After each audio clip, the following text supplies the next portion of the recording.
Okay, so let's now continue on with our discussion of acid-base chemistry, and let's talk about an additional way of assessing acid and base strength. Instead of looking at it from a quote-unquote quantitative, from a number-based perspective, looking at pKa values and just comparing pKa values, we're going to instead approach acidity from a qualitative perspective. So first and foremost, let's highlight the common features of organic acids. What makes an acid an acid? What are some structural features? So organic acids are characterized by the presence of a positively polarized hydrogen atom. So hydrogen attached to something, I'll call it X, where something is an electronegative element. Okay. So a key example of this is an alcohol and a carboxylic acid, where they can lose a proton from their OH bond. So in this case, for example, an alcohol in the presence of a base can lose its proton to generate an anion. Now, you may ask, why is this anion stable? Why is this alcohol anion so stable? In general, where do we want to place negative charges? Electronegative atoms. And is oxygen quite electronegative? Yes. So our anion is stabilized by having a negative charge on a highly electronegative atom, such as oxygen. Now, in the case of a carboxylic acid can also lose its proton,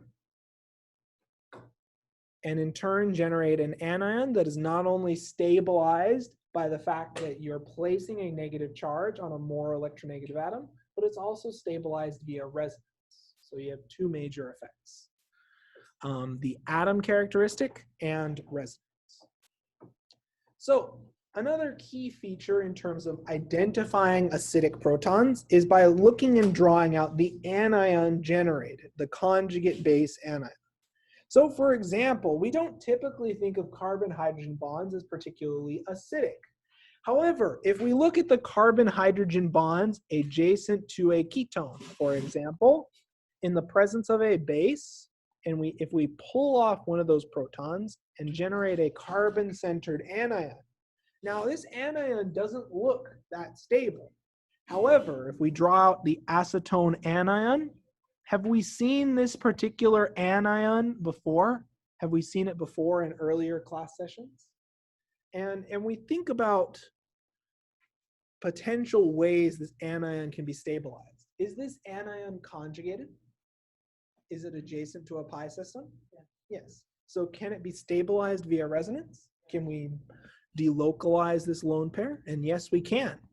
So via arrow pushing, you can generate the following valid resonance structure. And this is probably the more preferred and more descriptive resonance structure for your enolate. So even though we have fundamentally a carbon-centered anion and some part of its character, the protons adjacent to ketones and other keto-like functional groups, such as aldehyde, esters, etc., are slightly acidic due to the fact that their conjugate base is stabilized via resonance, right? So the key feature here is we have an anion stabilized via resonance. So resonance can play a big part in imparting stability to your conjugate base. And because this anion is stabilized by resonance, does that increase the acidity of our conjugate acid? So if we have a stable conjugate base, a low energy conjugate base, a weak conjugate base, what does that tell us about the strength of our acid? Strong, yeah. So this proton is not incredibly acidic, but it leads to a stronger than usual acid. So for example, if we look up the pKa of a ketone proton, it's around 22. So that explains why it's more acidic than your normal alkane or alkene proton, because it's stabilized via resonance. Does that make sense? Any questions so far? Yes.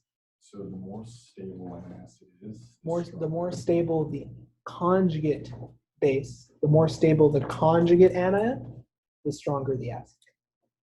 Okay. Does that make sense? So it kind of implies that the acid itself is unstable. Let's just say less stable. So it's not necessarily unstable. If the acid is less stable, if it's higher in energy than the base, then the base is favored, and that in turn means the acid is strong because it wants to lose its proton to generate its conjugate base. Okay. Does that make sense?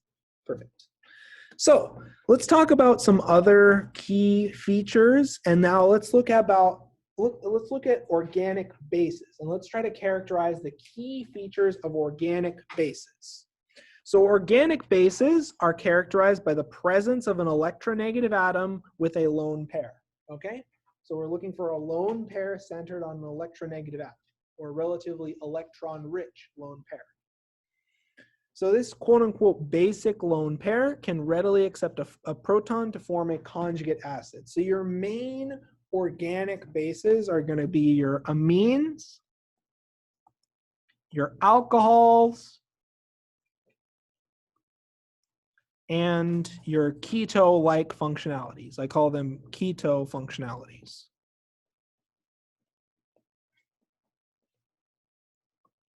Okay, in terms of base strength, the amines are by far your strongest bases. Let's show that by writing out the conjugate acid. So let's suppose for our amine, which I like to write as RNH2.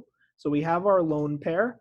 Let's now draw the conjugate acid, and let's show what happens if each of these amines in each of these organic bases pick up a proton.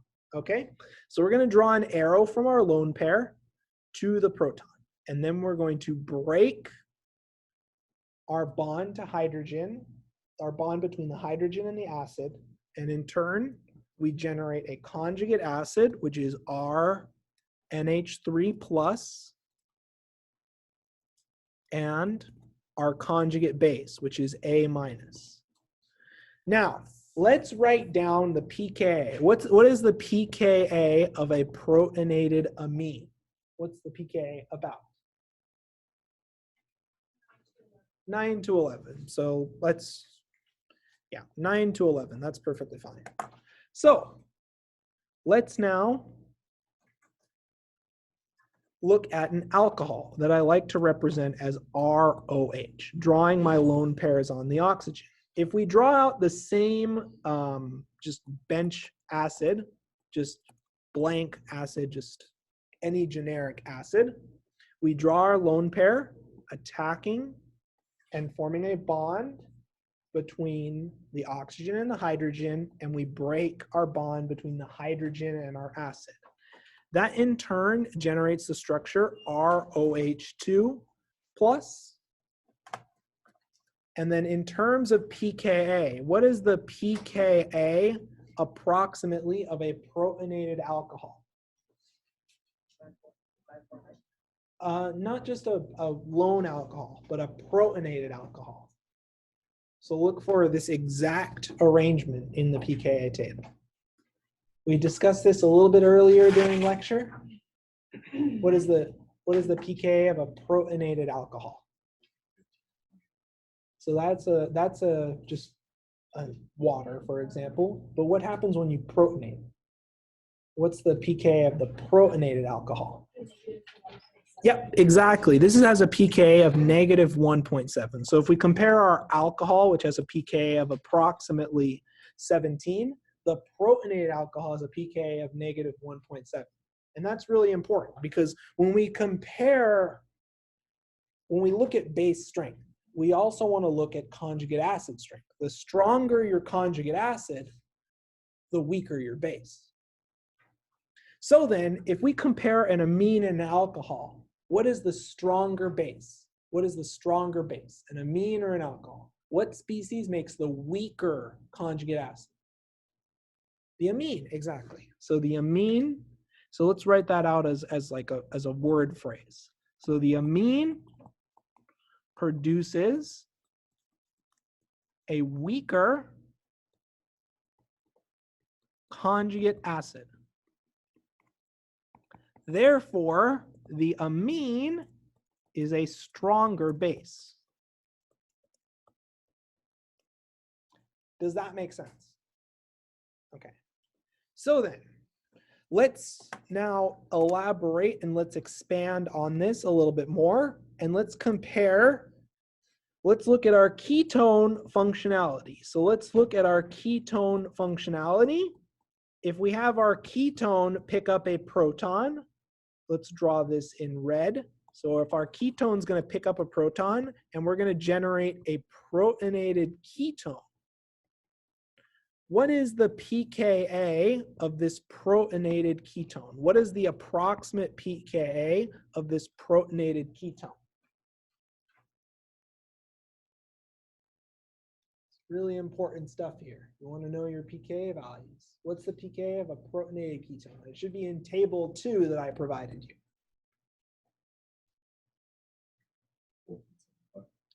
Positive or negative?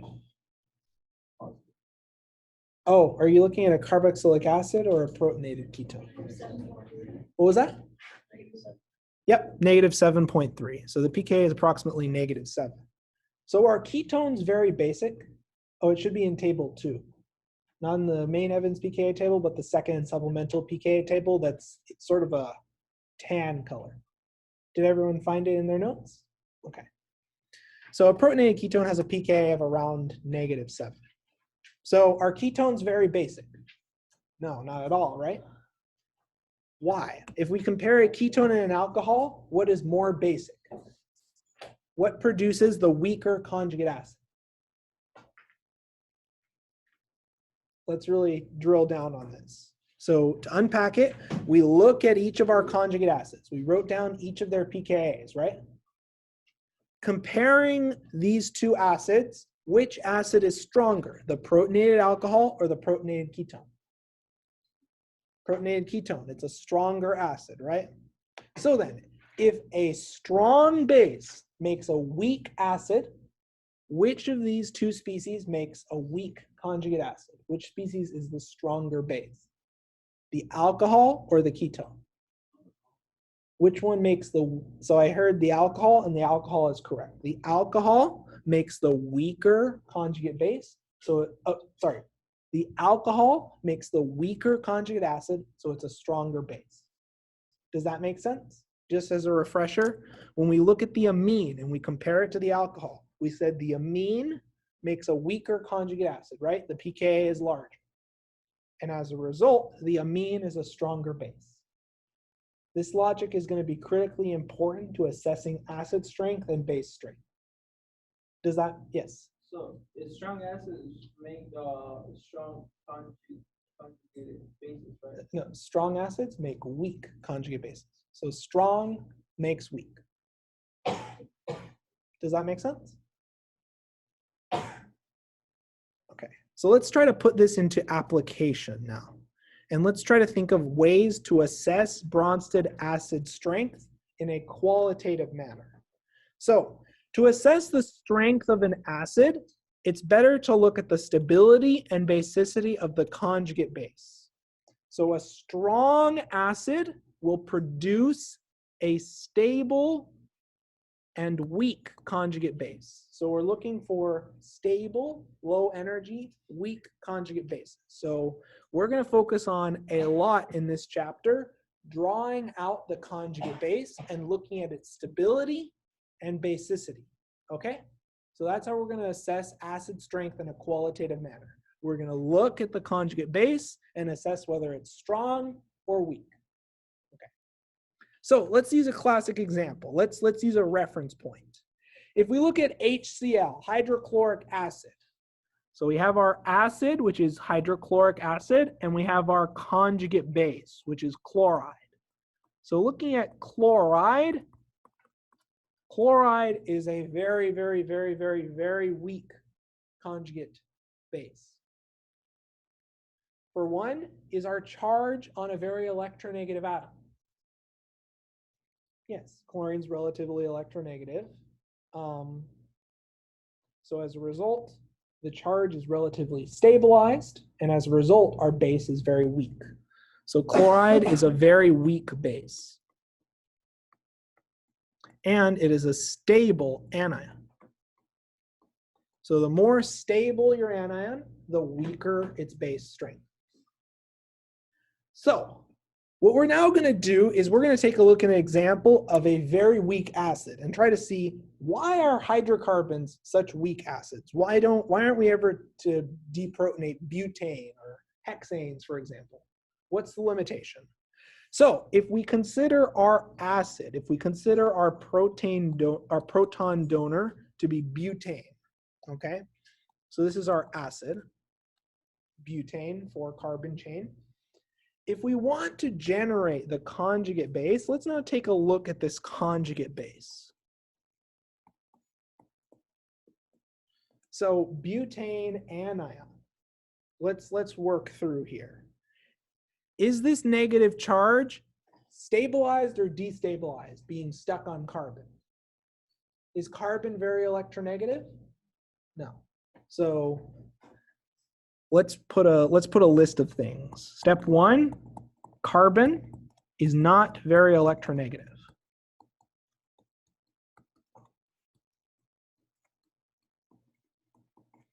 And is our charge localized or delocalized? Is it stabilized in any way via resonance? No. Induction? Nope. So we have an isolated, localized charge. Localized, and I want you to think unstable. Whoops, one moment.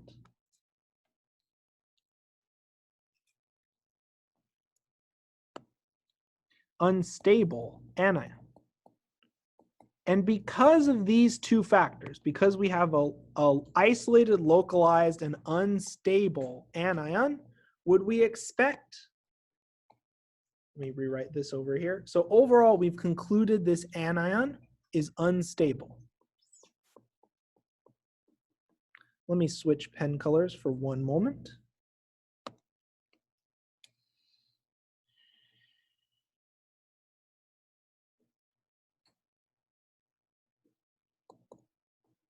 So we have an unstable anion. As a result, would you expect this conjugate base to be strong or weak? Strong. So we have an unstable anion, and that in turn means we have a strong conjugate base. Now, because we have a strong conjugate base, what does that mean for our acid? What makes a strong base? A strong or a weak acid? It's a weak acid. So general alkanes are very weak acids. These are very weak acids. I don't really consider them acidic. You're never going to deprotonate. You're never going to deprotonate an alkane. Oops, one moment. So these are very weak acids. So if the atom is unstable, then it will be a strong base. So if the atom can't stabilize a negative charge, if it's not very electronegative, the anion is unstable, and as a result, we have a strong base. Does that make sense? Perfect. Any questions on this? So let's try to take this one step further. Let's try to use some criteria, and let's try to use these criteria to begin to start to compare Bronsted acid strength. Let's start to take two compounds and rank them in order of acidity. So first things first, we compare, and we're fundamentally looking at the stability and basicity of the conjugate base of each acid. So we have our two conjugate bases, and we're just going to compare their relative stability. Okay, so let's talk about factors that affect conjugate base and anion stability. And let's start off with one factor that's really important that we can relate to from our earlier classes. So atomic size and electronegativity. So let's talk about and let's refresh our ideas of common periodic trends. So we know that atomic radius increases as you move down a group and left across a period. Okay? So in terms of radius, I like to draw an arrow going this way. So I'd like to think of radius on the periodic table increasing, going down and to the left. Okay? Let's now also refresh our idea of electronegativity. Electronegativity increases as you move up a group and right across a period. So in terms of electronegativity, I like to draw an arrow going up and to the right, pointing towards the king of electronegativity, which is fluorine. Wonderful. Now, what does this have to do with anion stability? What does this have to do with anion stability? Well,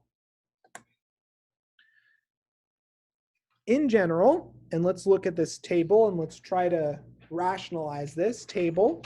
Anions are more stable on large electronegative atoms, where size plays a greater role than electronegativity.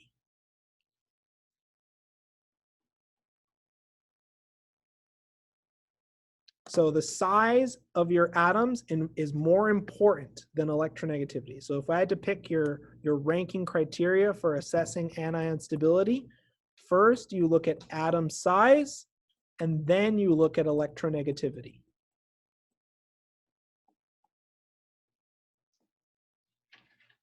So let's try to rationalize this with a few examples. So comparing H3O+, a protonated alcohol, to a protonated amine, such as ammonia. This first case highlights a difference in what? What's the difference between oxygen and nitrogen? What's the chief difference? Electronegativity. And in terms of electronegativity, what atom is more electronegative? Oxygen. So this is more electronegative. I'm going to abbreviate this as En. So it's more electronegative, and as a result, is our anion going to be more or less stable? So electronegativity, we said, stabilizes anions, right? So is our anion going to be more or less stable on oxygen compared to nitrogen? More stable. And as a result, because our anion's more stable, will that lead to a stronger or weaker acid? If our anion's stable, if we're making a weak base, is our acid strong or weak? Strong, yeah. So H3O+, as we can see, is a stronger acid. So in general, the more electronegative your atom involved, the more stable your anion generated, and the stronger your acid. Does that make sense? Okay.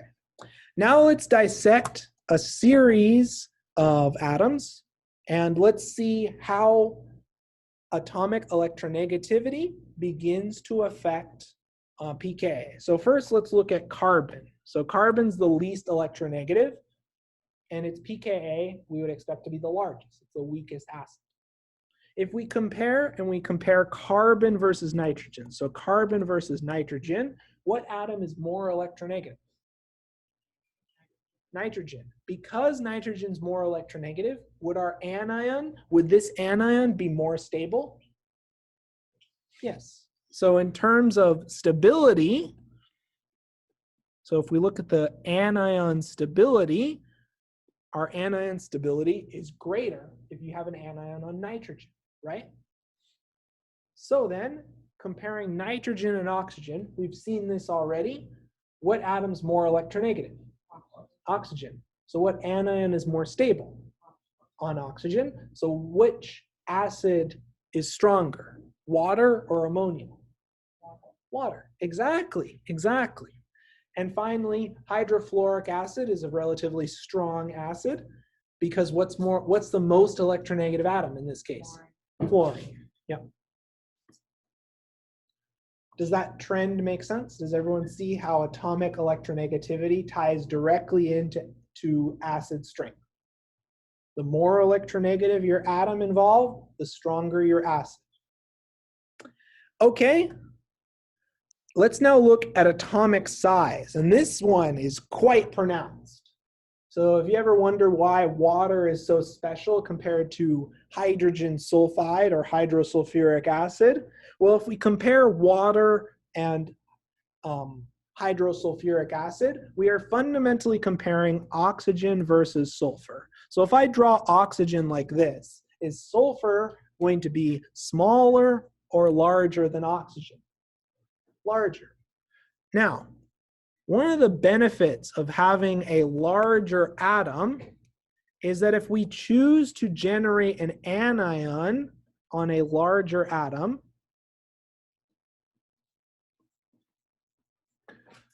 essentially the reason why larger atoms are more effectively able to stabilize a negative charge is because we're spreading out our negative charge over a larger area. So our charge is more diffuse. Right? Because isn't sulfur larger? So then if we have a negative charge on sulfur, is that negative charge spread out over a larger area, over a larger atom, in a larger orbital? Yep. And because the charge is less localized, it's more stable. The more you're able to delocalize a charge, to diffuse a charge across a larger region of space, the lower in energy that charge will be. So then, if we said a negative charge on sulfur is more stable, would we expect hydrogen sulfide to be a stronger or weaker acid? Stronger, exactly, right. And we can see it very clearly by the fact that hydrogen sulfide is a substantially stronger acid. It's almost 1 million times stronger of an acid than water. Okay, let's look at another trend. Let's look at another trend. So atomic size even trumps typical metrics such as electronegativity. If we look at hydrofluoric, chloric, bromic, and iodic acid, what is increasing? So as we move across this series, what is increasing? Yep, so our atomic size. And let's just be specific here. This is the atomic size of the atom that's holding your anion, right? So we're drawing out, if we drew out our conjugate bases, we'd be comparing fluoride to chloride to bromide to iodide. And as our atomic size increases, what happens to our acid strength? Does it also increase? Looking at this trend, is hydroiodic our strongest acid in this case? Yes. So then, the key feature I want you to take away from this picture is atomic size will trump electronegativity for anion stability and acid strength metrics. Does that make sense? Okay. So let's now keep going and look at another trend. And we may have some examples to apply. Let's do actually a few examples first, just really to drive home this point. So we'll do the first one together, and then we'll break off into groups for the second example. So really quickly, comparing the following two compounds, which of the following compounds is more acidic? Your straight chain alkane. So we're looking at an alkane versus an alcohol. And what do we care about in this example of alkane versus alcohol? What are we fundamentally caring about? Electronegativity, right? Because are carbon and oxygen about the same size? Yeah, so if we compare carbon and oxygen, we're primarily concerned with electronegativity. And what atom is more electronegative, carbon or oxygen? Oxygen. So oxygen is more electronegative.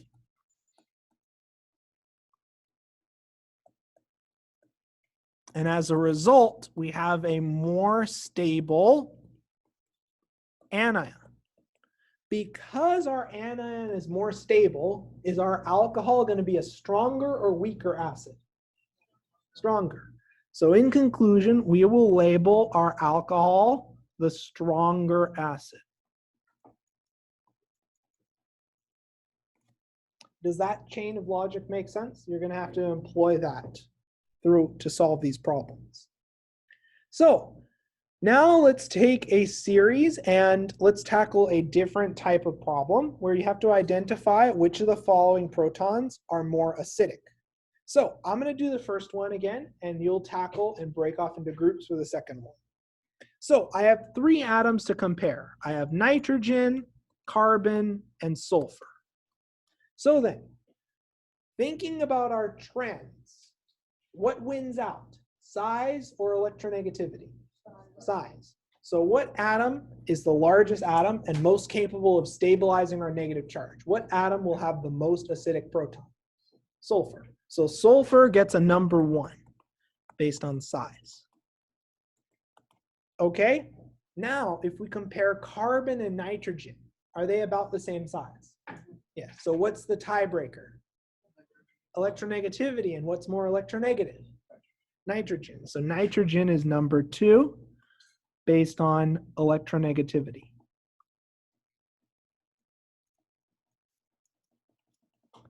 And then carbon, the proton attached to carbon is number 3. So what I want you now to do is break into groups, and I'd like you to tackle the following 2 problems. To identify the most acidic proton and rank the protons in order of acidity for the following 2 compounds.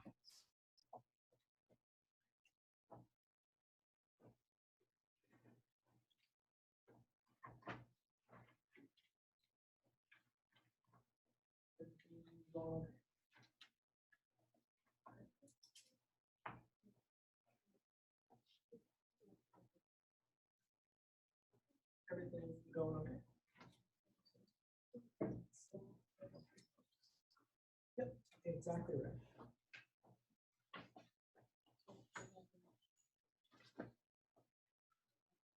Everything going okay? Okay.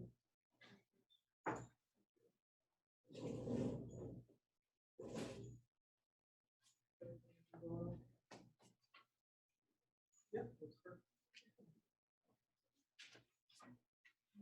Everything going okay?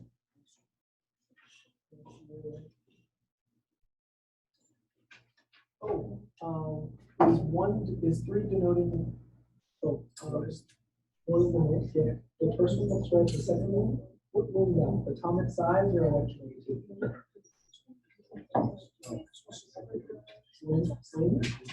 Oh, it's way long. Oh, that's right. Yep. Yep, no problem. Take it. Yep. Everything going okay? Yeah, I'm just looking for a clarification. Okay. So let's now take a look at each of these problems, and let's provide our ranking of each of these protons based on their acidity. So in the first example, the main tiebreaker is what? Size or electronegativity? Electronegativity. And what's our most electronegative atom? Oxygen, nitrogen, or carbon? Oxygen. So oxygen is number 1. What's the next most electronegative? Nitrogen. And what about carbon? The last. Yeah. Okay, let's repeat this process. Now comparing selenium, nitrogen, and carbon.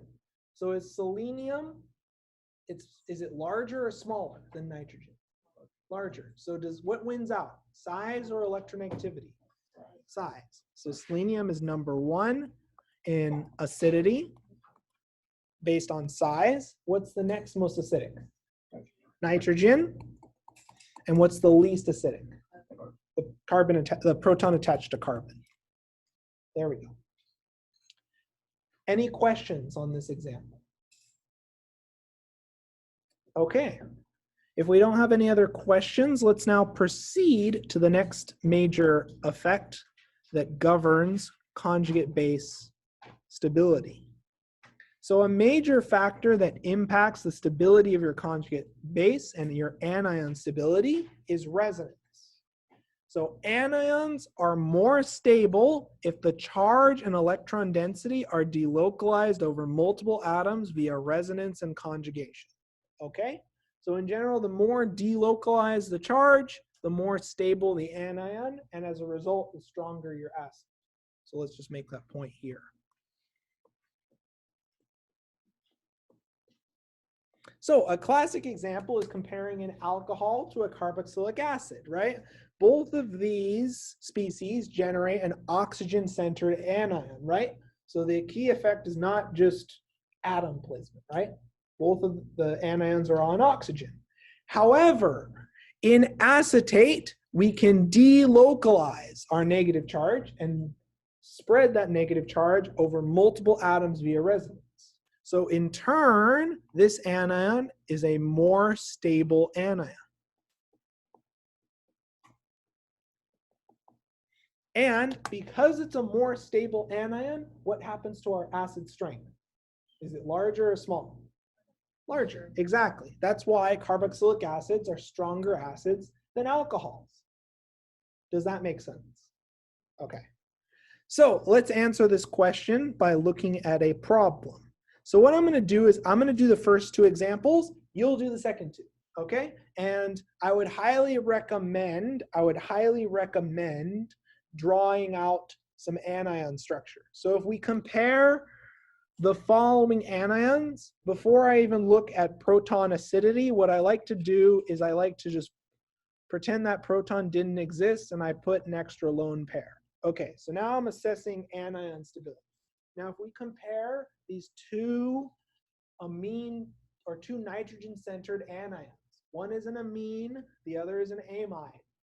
Which of these anions is more stable via resonance? The amide nitrogen on the left or the amine nitrogen on the right? Which one? Amine or amide? Left or right? Left. The amide nitrogen is more stable because it can be delocalized via resonance. So in general, the amide NH, the amide proton, is more acidic. And the reason behind that is we can stabilize our anion via resonance. So our anion is stabilized via resonance.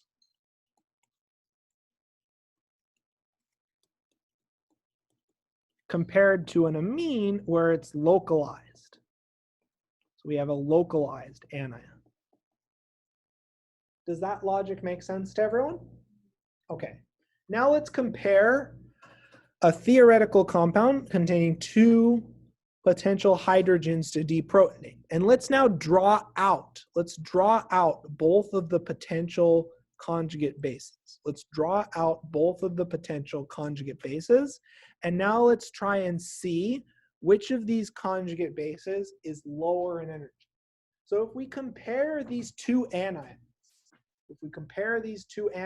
the first anion is generated from removing proton A. The second anion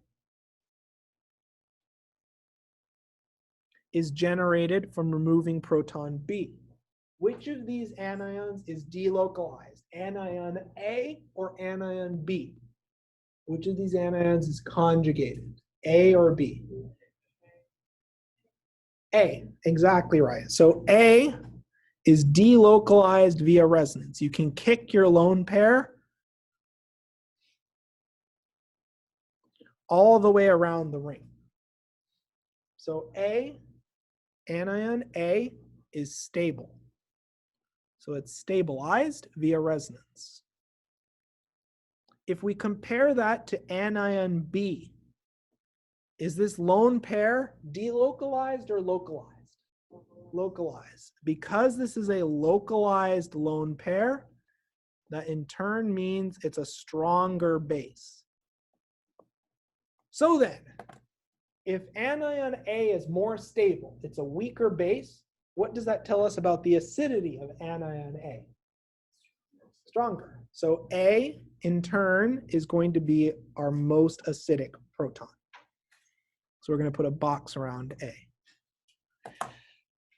Would someone like to comment on one more factor? So anion A isn't just stabilized via resonance. It's a special type of stabilized system. What do we call a cyclic system with 6 electrons? Aromatic. So A is also aromatic. So that in turn means proton A, the proton that we'd remove to get anion A, is way more acidic than you'd expect because the anion generated is very, very, very, very stable. Yes? Because it's localized. You only count the conjugated electrons. Yep. So what I want you now to do is to compare the following sets of two protons, and I want you to label which of the following protons are more acidic.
Which of these two protons generates the more stable?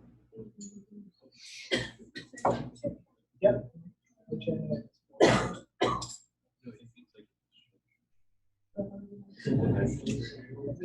anion is more powerful? Yep. So we want the protons more stable. Yep.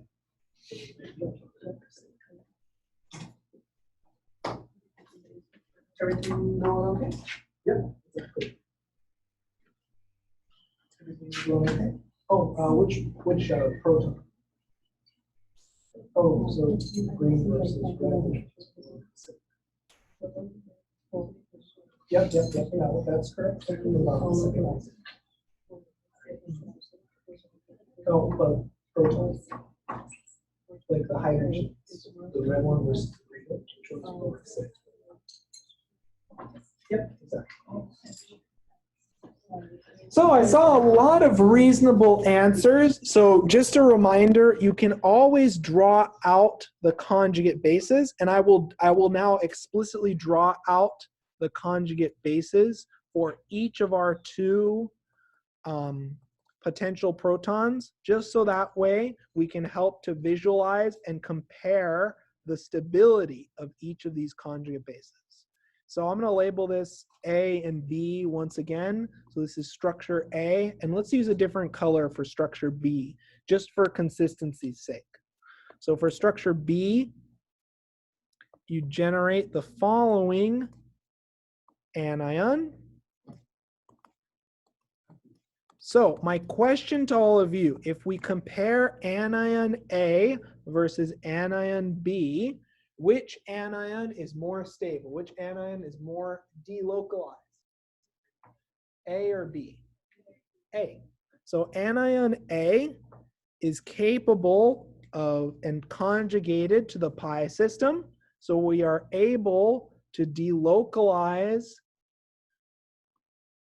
anion A throughout the pi system. If we compare that to anion B, is anion B conjugated to our aromatic system? Is it directly adjacent to our pi system? No. So then, we've concluded that anion A is more stable. So we have a more stable anion A. So what proton is more acidic? Proton A or B? Proton A. This is the reason why phenol or phenolic hydrogens are more acidic than usual, because we have a resonance stabilized anion. Does that make sense? So the pKa table is starting to make a little bit more sense. Now, this next example, we are comparing an alpha proton to a beta proton. So we call this alpha versus beta. So let's write out each of our anions. So I'm going to label alpha for A, beta for B. So let's draw out both of the anions, and now let's compare their relative stability. So if we compare proton A and anion A versus proton B and anion B, which anion, A or B, is lower in energy? Which anion is more stabilized via resonance? A, exactly. Anion A is conjugated to a very electron withdrawing atom. So we can delocalize our anion via resonance. So anion A is more stable. And as a result, which proton's more acidic? Proton A or B? A. So proton A is more acidic.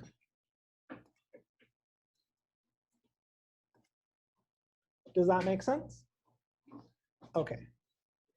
So let's now look at a more interesting example. So let's look at vitamin C. So vitamin C contains a super acidic proton with a pKa of around 4.2. That's almost carboxylic acid levels of acidity.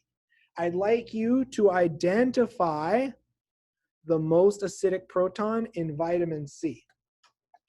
So I'd like you to tell me which of these protons, there are at least 5 of them in this molecule, which of these protons is most acidic.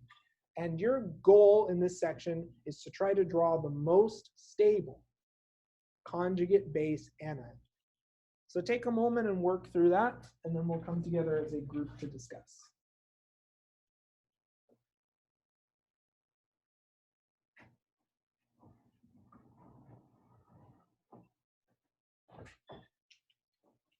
Everything going on? And you have room on the sides to draw potential anions.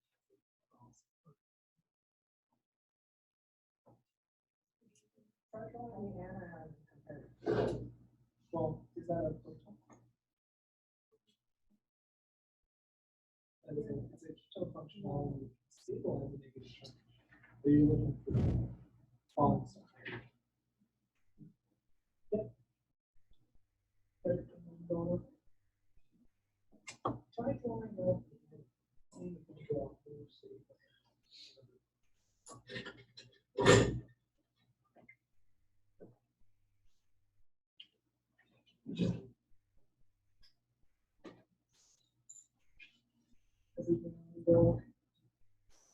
So consider try drawing. Let's see about the strong. Any questions?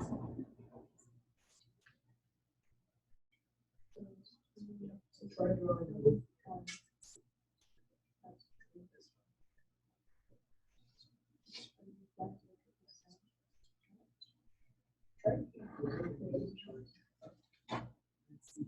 Where the negative charge actually pushed down.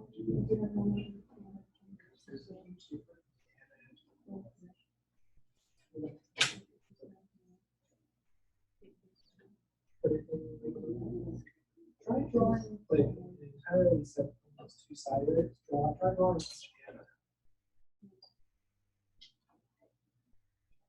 So I highly encourage you on both sides of the original structure, drawing out the structure of each anion and doing arrow pushing, seeing what atoms can you distribute that lone pair to.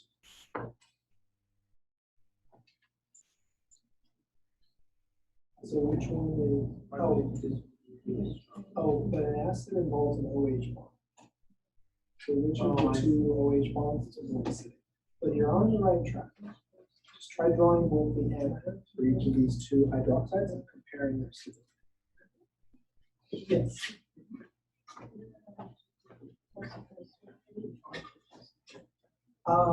Yes, but show me the anion to justify your answer.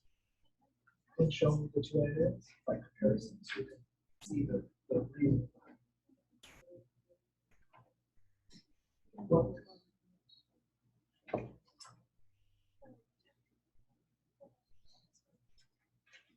but you can only delocalize the lone pair to the connected pi system.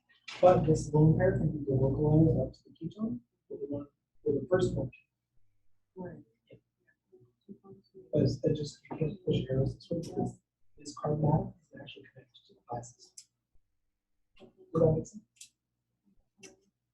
But the baseline logic behind it is 100% correct. So let's just have a little poll. So A, B, C, or D. Which proton is more acidic? How many for D? C? What about B? I see at least 10 hands for B. What about A? Okay, let's now compare B and A. So let's look at the anion from A. So, and this is the kind of analysis that you should be doing if you're stuck on these problems, or if you want to give me a complete answer. So this is the anion generated for A.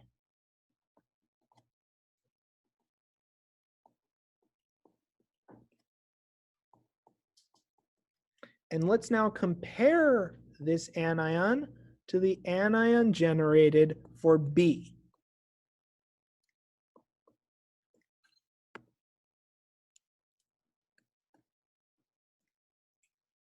I mean, there's no other real way to assess anion stability other than just by drawing out your anions, right? How can you draw resonance structures just looking at a molecule without drawing the anion that's actually delocalized via resonance? Okay, so here are two anions, A and B. Now let's do an arrow pushing exercise. So this anion for A can be kicked down and delocalized to the following carbon. Is there any other place we can kick this lone pair to? Can we ever delocalize the top anion A into our ketone? No, we can't.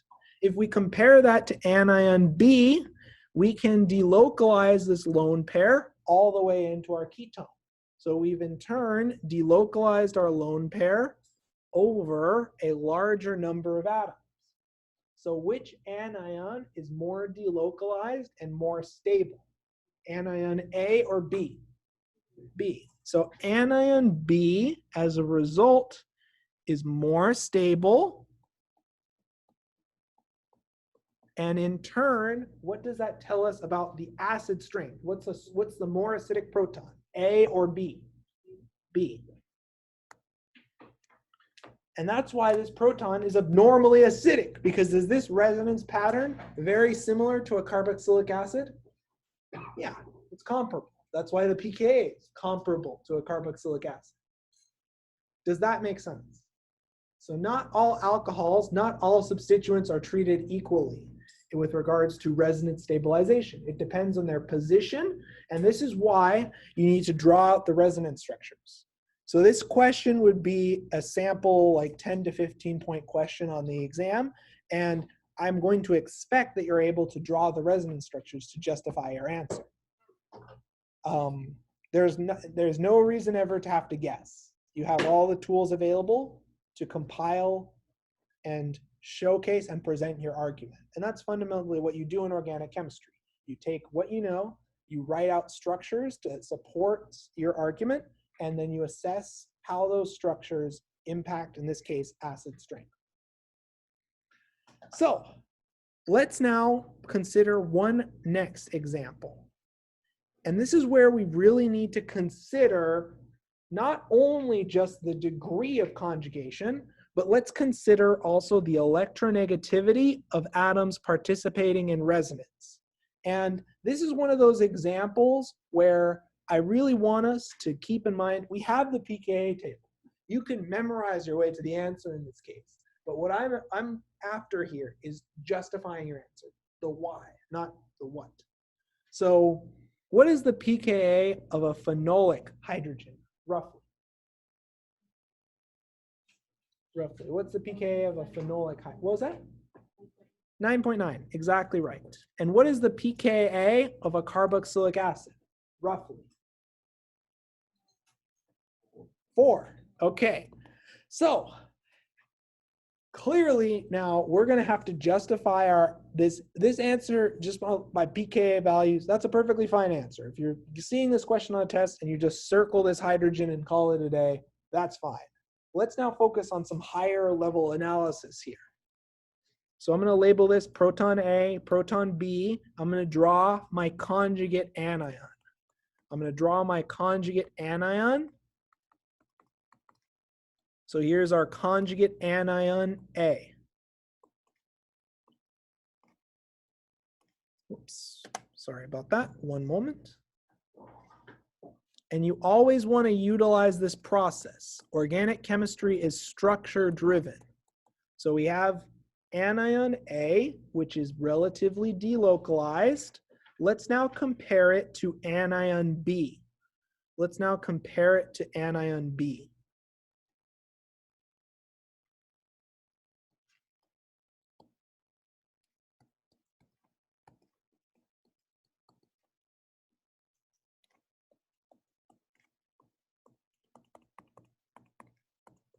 Now, although you may say, oh wow, I can delocalize anion A over substantially more atoms. Let's now think about the atom character. What atoms are receiving the negative charge? What atoms are we spreading our negative charge over? Carbon. So we're comparing delocalizing over carbon versus an anion B. What atoms are receiving our negative charge? What atoms are delocalized and receiving a delocalized negative charge? Oxygen. So what is more electronegative, carbon or oxygen?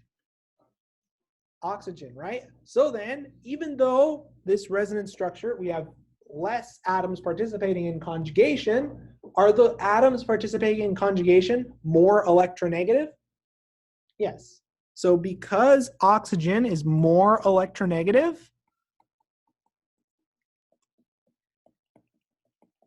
that in turn leads to a very stable anion.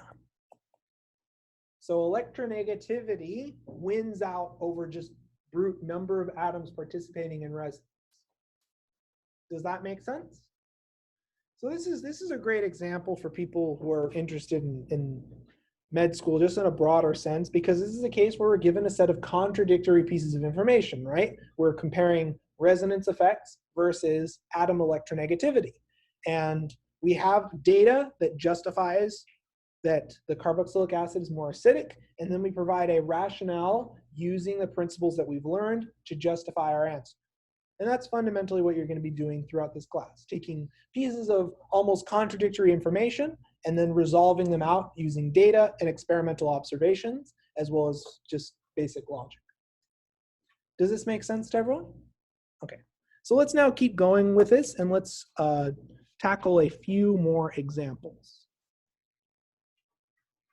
The next major effect in terms of conjugate base and anion stability, I like to call induction. So what's the best way to think of induction? So induction is this idea that electronegative atoms draw electron density in the molecule towards that atom. So electron withdrawing groups pull electron density from adjacent atoms to the more electronegative atom, right? So then, as a consequence, we build up this large partial negative charge on our chlorine atoms, for example, which are very, very electronegative. Now, what I want you to think about is that this bond polarization doesn't just stop from our carbon-chlorine bond. It doesn't just stop when you're looking at a single bond. Because what's going to happen is this carbon is going to become very electron deficient. And when an atom becomes electron deficient, what happens to its relative electronegativity? Is this carbon with a partial positive charge going to want to pull electron density towards itself? Is this partial positive carbon more electronegative than usual? Yes. So then, this carbon, which has a partial positive charge, is going to pull electron density away, and now this carbon has a partial positive charge. And it's going to pull electron density away from the adjacent atom. And now this oxygen is going, why am I seeing a partial positive charge? And it's going to pull electron density away from this hydrogen. So in turn, you end up building this very, very large partial positive charge on hydrogen, and it becomes very proton-like. Does that make sense? So inductive effects can carry through a molecule, and inductive effects are proportional to distance, right? This effect doesn't carry a super long distance throughout the chain, but it is non-negligible. Okay, so the key point here is electronegative atoms draw electron density from atoms bonded to that atom and adjacent bonded atoms. Think of it like a chain where electron density is going from the less electronegative end of your molecule to the more electronegative end. So for example, you may think trichloroacetic acid, perfectly harmless. Acetic acid's not very harmful, right? Well, it has a pK of about 0.77. It's super corrosive, super toxic. You try to handle it the same way you handle acetic acid, the needle will actually just fall apart when you try to dispense it. Super acidic, super corrosive. If we compare that to acetic acid, what is the distinction? What have we changed? But what's the fundamental difference? We'd replaced hydrogen, which is not very electronegative, not very electron withdrawing, with what? Chlorine. And does chlorine have a greater inductive effect? Is chlorine more electronegative? Yes. So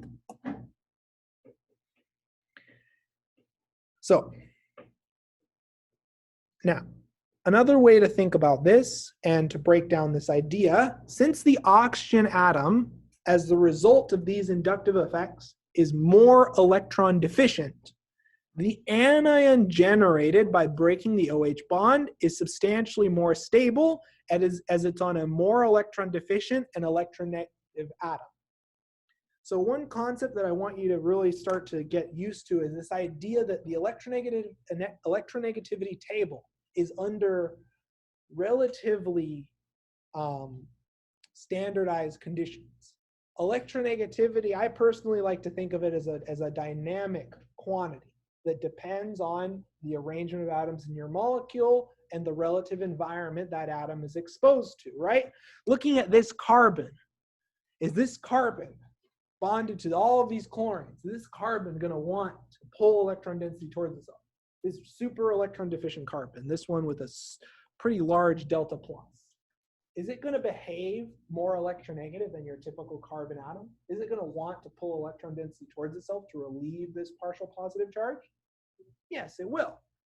And as a result, through inductive effects, we end up with this oxygen having way more of an electron deficient character than you would expect.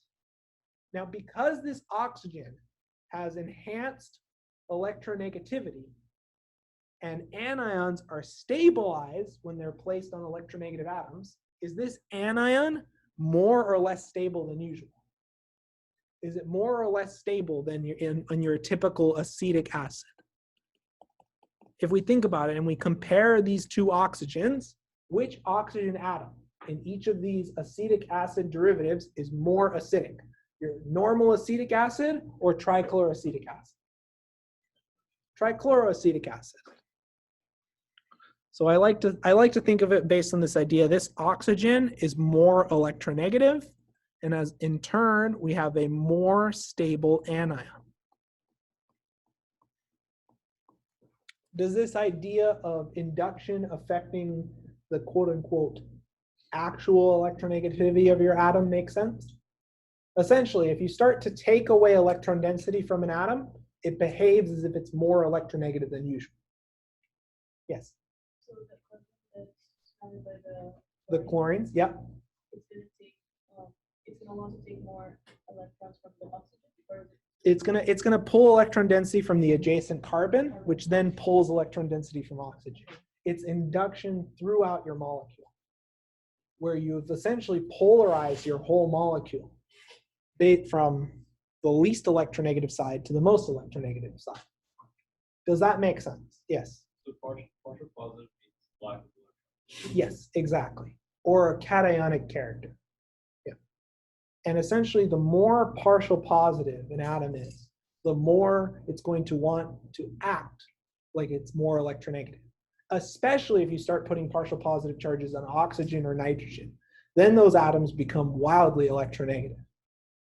Does that make sense? Perfect.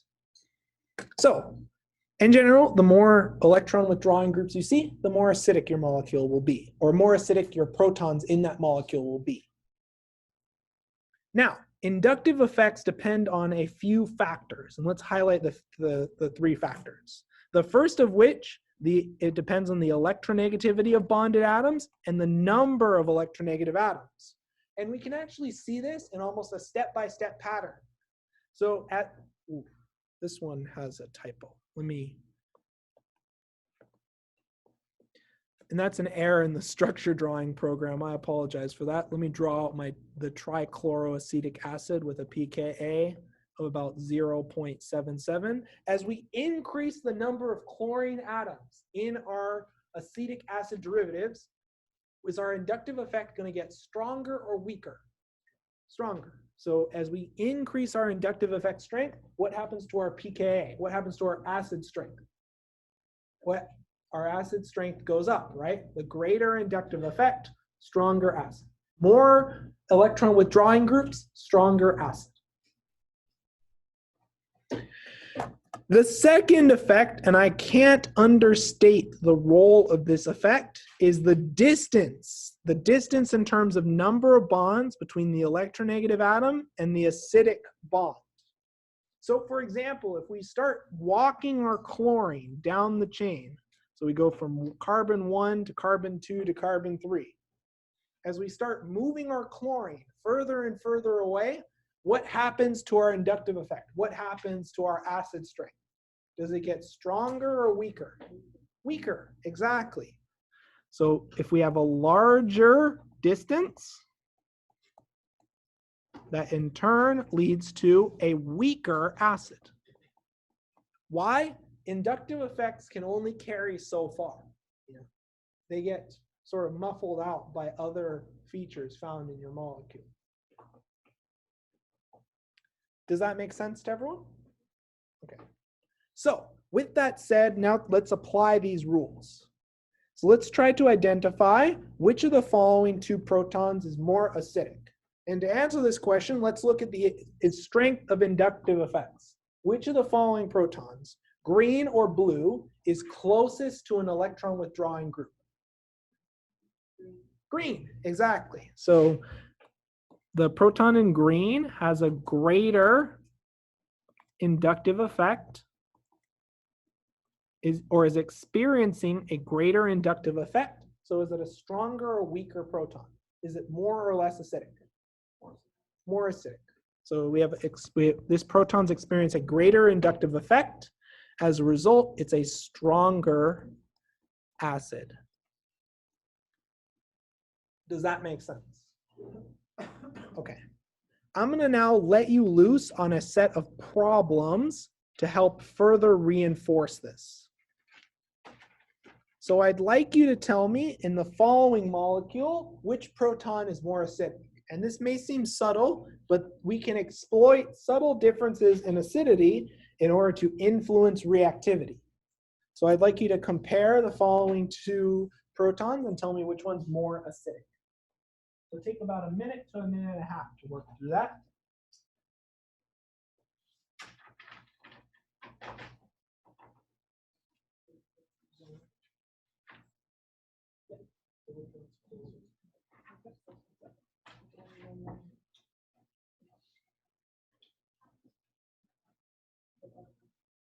Yep, that's good. So I saw a lot of reasonable answers. So labeling proton A versus proton B, which proton is closest to our electron withdrawing groups, closest to our inductive effect? A. So which one's more acidic? A. See, acid-base chemistry is not actually too bad from an organic perspective. What I want you now to do is to take a look at the following compound. And this one, and this example is a little bit unique in that you're going to have to consider multiple effects, okay? You're gonna have to consider both resonance and inductive effects. And I'd like you to tell me the most acidic proton and the second most acidic proton. And then as a bonus exercise, and this is a cool activity to think about in terms of combining multiple topics together, I'd like you to draw me a constitutional isomer of this compound that is slightly more acidic. So I'd like you to think of a way to draw a constitutional isomer that's more acidic. So I'll let you loose on that, and we'll come together to discuss in about 3 minutes.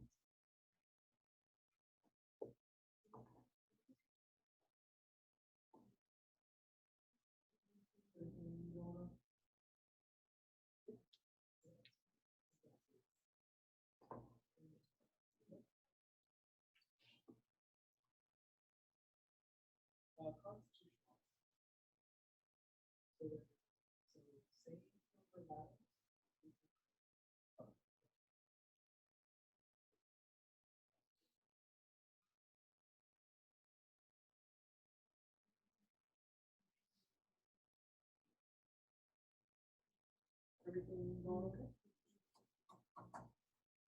Everything going okay? Everything going okay? Everything going okay? Oh, so the relative ranking is right, but there's an even more acidic number 1 proton. So this proton is an alpha proton, which has a pK of around 22. You see a carboxylic acid in this molecule? You see like the CO2H. Yep. And what's the pK of the carboxylic acid? Yep. So is that more acidic? Yep. Exactly. So yeah. So this proton. Oh. Yep. So it would be 1, 2, 3. But otherwise, your relative arrangement is spot on. Oh. Yep. Yes.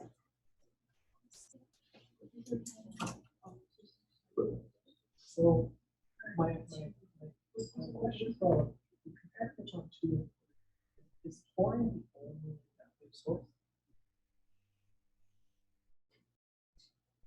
There's chlorine one, carboxylic acid.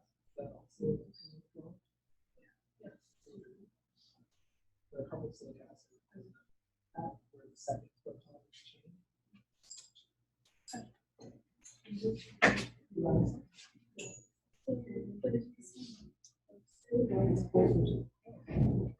This one's close to 2. Okay, so start.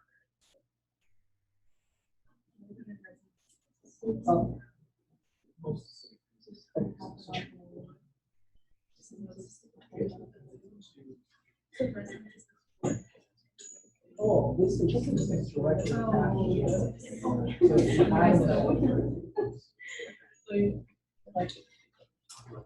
So let's take a look at this problem together, and let's talk a little bit about conflicting effects. So we have protons A, B, C, and D to work with. What is the most acidic proton? Who here has it for D? What about C?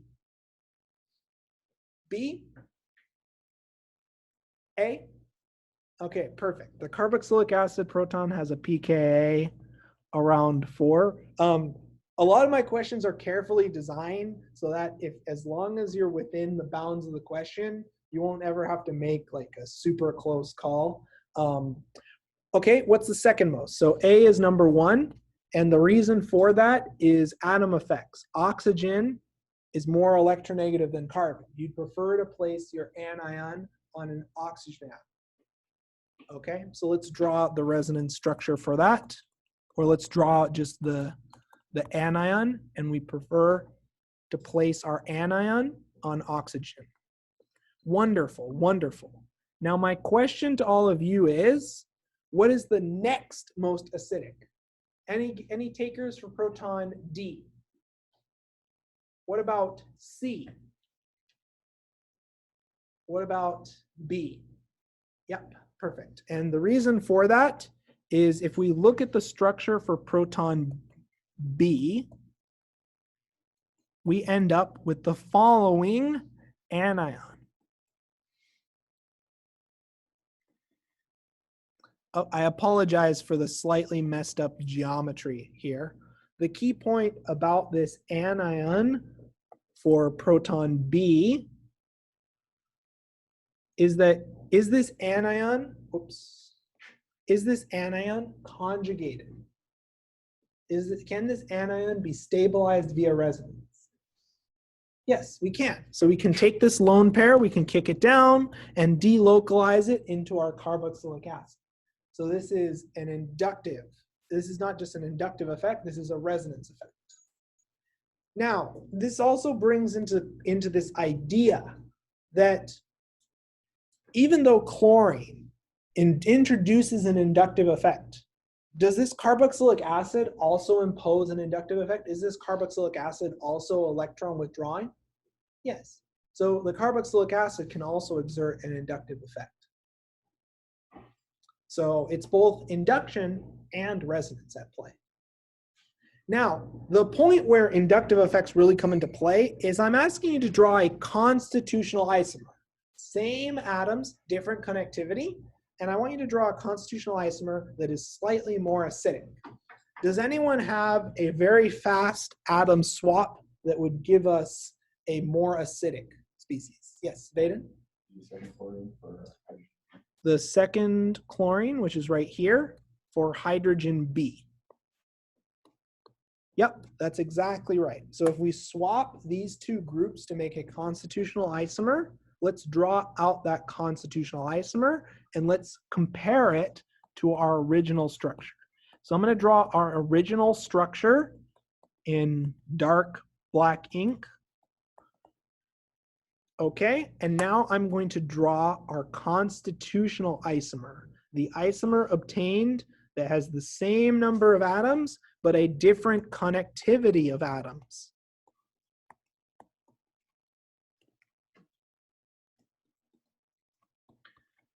Okay, so we've rearranged our connectivity of atoms to generate the following constitutional isomer. Now, if we compare our inductive effects, and we compare the location of our chlorines compared to our proton, which structure has the stronger inductive effect? The structure on the left, our original structure, or the constitutional isomer on the right? Which one has the chlorines closer to our acidic bond, our acidic proton? The one on the right, right? So this structure, the chlorines are closer to our OH bond, so we have a stronger inductive effect.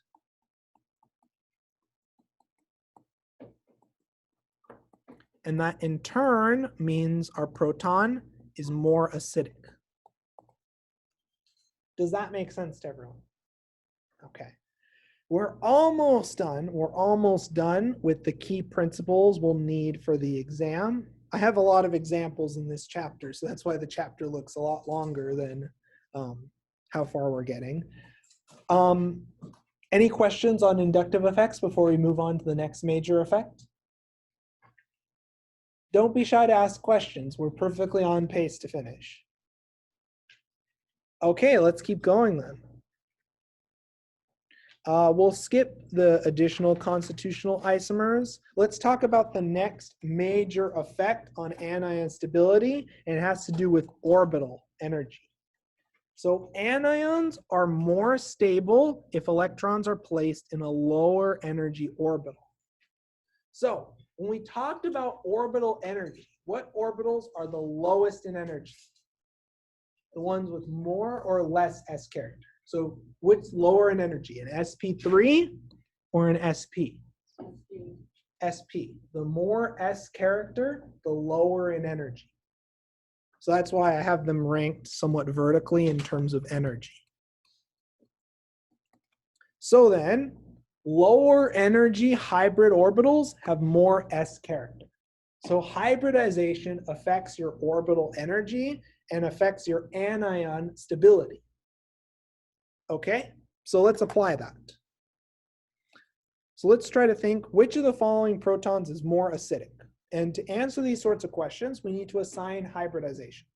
So what is the hybridization of the following carbon atom attached to the blue proton?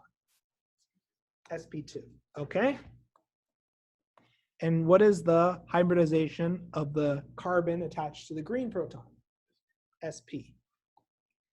Okay, so if we draw out our conjugate bases, so in this case, what orbital is this anion being placed in? What hybrid orbital is the anion placed in for the blue proton? What's the hybridization of that orbital? sp2, right? That's fundamentally what we are comparing. The hybridization that the orbital of the anion that's placed in that orbital. Okay, so let's draw the second conjugate base. In this case, what orbital does our anion lie in for the green proton? What orbital? sp. So then, what is the lower energy orbital? What is the lower energy lone pair? In sp2 or sp? sp. So because our lone pair is in an sp orbital, we have a lower energy anion. And because our anion is lower in energy, it's more stable. What happens to our acid strength then? What's more acidic? A proton attached to an sp2 carbon or an sp carbon? sp. Yep. Okay, let's now do this one together. I'd like you to rank these protons in terms of acidity. So let's assign hybridization. Would someone like to volunteer the blue protons hybridization? The carbon attached. What's the hybridization of the carbon next to the blue proton? sp3, exactly right. What about the red proton? Yep, sp3. And then finally the green proton, sp. So what proton will be most acidic? Yep, the green proton is most acidic. And now, comparing the blue and the red proton, they are non-identical. Which one of these protons is more acidic, and what factor do we invoke? Red, why? Yes, and what do we call that? Resonance. Yeah, but your logic is spot on. So the red proton is number 2, the blue proton's number 3 in terms of acidity. Does everyone understand why proton 2 is more acidic, or would you like me to draw a structure? Let's draw out a structure just for completeness. There's no reason to trust what I say when we can draw out evidence and consider the evidence for ourselves. Okay, so as we can see, we have this anion, and we can delocalize our anion over multiple atoms. That's why proton number 2 is more acidic. It can be stabilized via resonance and conjugation. Does that make sense? Okay. So the last major effect that we're going to consider, and yes, this is actually the last major effect on the last topic, is solvation. So the solvent, the actual medium that you run your reaction in, that you put your acid into, can stabilize the anionic conjugate base.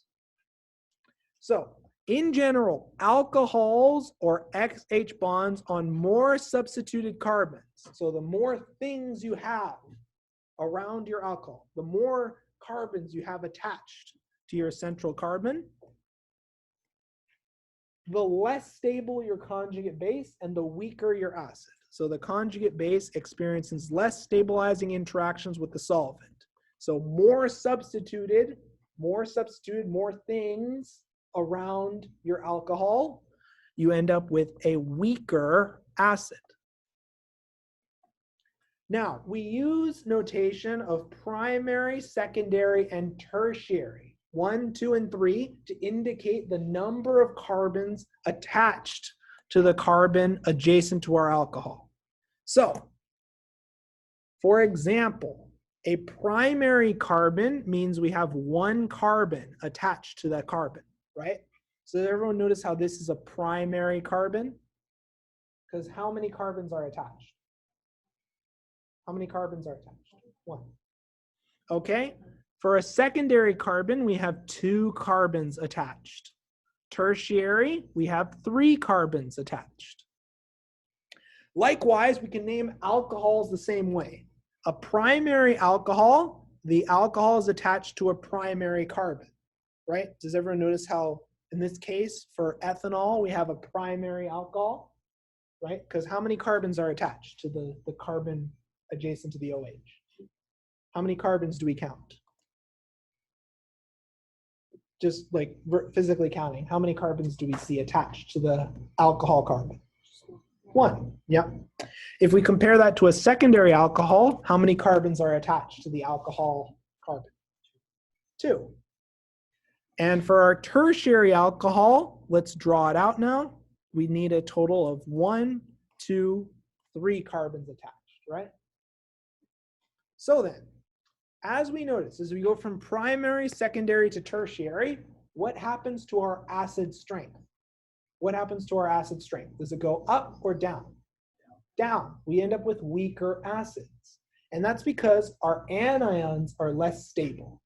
And what we're going to draw out now is we're going to draw why that is. Why does substitution affect acid strength? So quite simply, the more substituted the carbon that the alcohol or XH bonds is attached to, the more difficult it is for the solvent to interact with and stabilize the conjugate base. So for example, if I have my primary alcohol anion, it's very easy for my solvent. It's very easy for my solvent to get in and hydrogen bond. So this is my solvent. If we compare that to a tertiary alcohol, if we compare that to a tertiary alcohol, what this collection of carbon atoms, what this highly substituted carbon is doing, it's sort of like a dog with a cone. It's creating this huge region of space that prevents your solvent. No matter how much your solvent wants to interact, it's blocked. We call this process steric hindrance. And because this tertiary alcohol, because this highly substituted alcohol is so crowded, it's really hard for us to bring in our solvent, and it's very hard for our solvent to interact with our conjugate base. Does that make sense? Now, what we're going to do next is we're going to talk a little bit about inductive and resonance effects and talk about the fact that atoms can be both inductive and resonance withdrawers and donors. So let's define a resonance donor and a resonance withdrawer. So first and foremost, a resonance donor. So these are substituents that donate electron density via resonance to conjugated atoms. So these atoms push in electron density. So examples of this would be an ether functionality. We can kick this lone pair down and spread this lone pair through multiple atoms. Does everyone notice how this ether functionality is donating electron density into our conjugated system, is pushing electron density into our conjugated system? So this would be called a resonance donor. Now, you do not have to memorize this entire list. The reason why I created this list is in order for you to refer to it back on towards the end of this class, and so that we've already touched on the idea of resonance donors and withdrawers. Now, the reason why this is so important is that resonance donors destabilize anions that are conjugated via resonance, leading to a less acidic proton. This is why esters are less acidic, because when you try to generate, the conjugate base, and you try to push electron density into this carbon, is our electron donating, is our resonance donor shoving electron density also into our central carbon? Yes. So because this donor is already contributing electron density, this donation, would you expect this donation to stabilize or destabilize your anion? Do you like to jam negative charges right next to each other? Is it a good idea to have a ton of electrons in one place? No. So this donation destabilizes our anion. And as a result, if we have a less stable anion, do we have a stronger or weaker acid? Weaker. Exactly right. Now, resonance acceptors are substituents that accept electron density via resonance to conjugated atoms. So the most prevalent, and I'm just going to draw the basic structure of it, would be a nitro substituent. So a nitro substituent.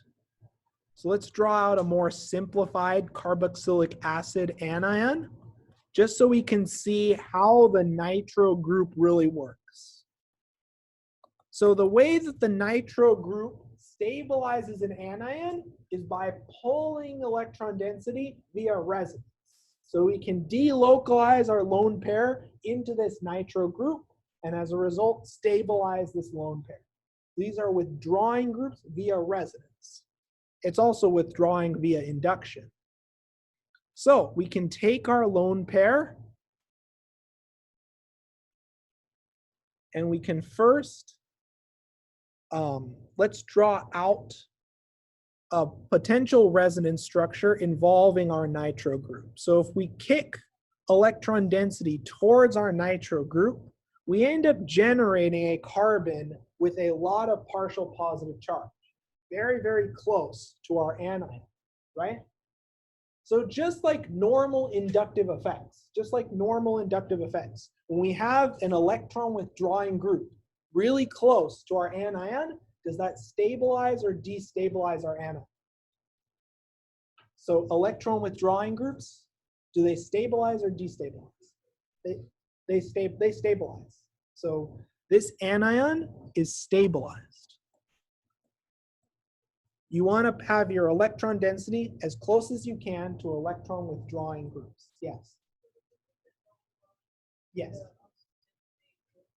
Yes.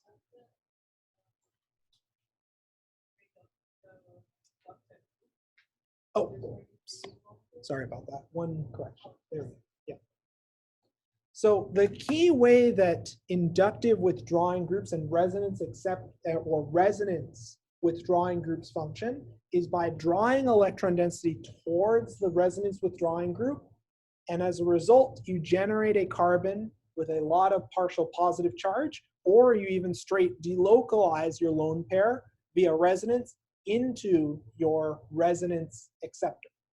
This in turn stabilizes our anion and results in a more or less acidic proton. If we're stabilizing our anion via resonance effects and via withdrawing inductive effects, would our anion be more or less stable, and as a result, would our acid be stronger or weaker?